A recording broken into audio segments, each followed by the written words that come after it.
unboxing experience na naman, broski. So, ito yung isa sa bagong sapatos ko. Luma na siya, pero bago siya sa collection natin. Ito yung Aja 1 or A1. Ito yung Nike A1, yung sapatos, signature shoes ni Aja Wilson. So, ang ganda ng colorway na napili ko. Ayan. So, sa sizing nito, sobrang snug niya, kaya nag-half size up talaga ako. Halos daig niya yung Kobe sa pagka-snug. Pero yan, ang ganda. Gopings, good looking. Maganda yung traction nito. Ayan.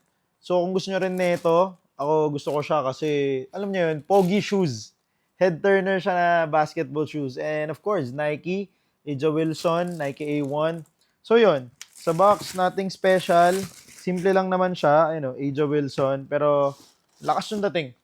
Kaya kayo, what are your thoughts sa sapatos na to? Ano ba mas gusto nyo? Tong Nike A1 or yung Nike A2? Comment down below, broskis. It's me, Broski Calaves. OG Window Shopping. I review sneakers. Like and follow for more. Flex natin. Ganda, no? Tingnan mo sa likod, yung logo ni Aja Wilson. Check out na. Ay, check out na. Peace.